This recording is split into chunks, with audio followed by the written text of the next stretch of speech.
נאמר בפרשת בהר, וידבר אדוני אל משה בהר סיני, ומיד אחר כך, ושבתה הארץ שבת לשם.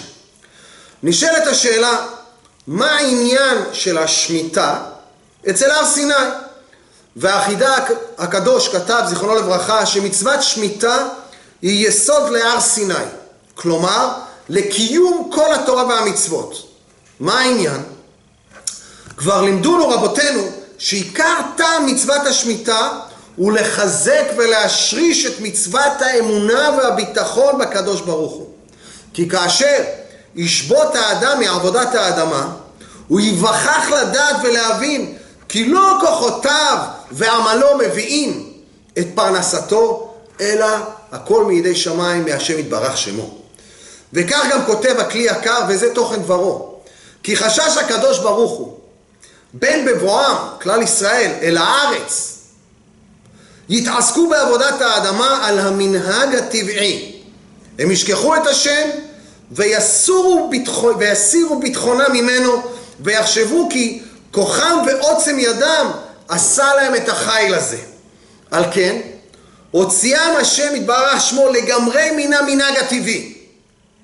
וברגע שהאדם יצא מן המנהג הטבעי, הוא יזכה להיות חדור באמונה וביטחון, וישכיל לעשות תורתו קבע ועבודתו ארעי.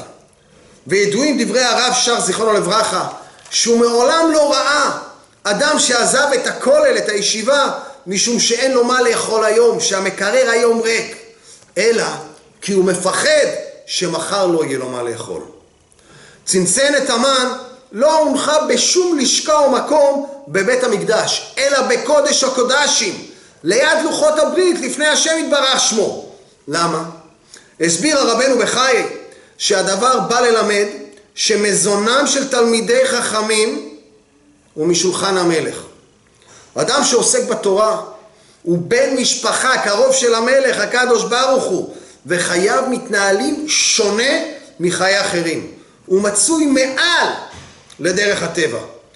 ידוע על אדם מרובה, סיפור על אדם מרובה ילדים, שבחתונה של ביתו האחרונה, ברוך השם, הוא עצר את התזמורת, לקח את המיקרופון ואמר, זכיתי לחתן את כל ילדיי, ואני רוצה להכריז שהקדוש ברוך הוא לא עזר לי.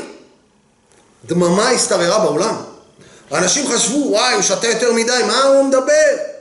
אבל הוא המשיך והכריז, הקדוש ברוך הוא לא עזר לי, הוא עשה את הכל מאלף ועד תף.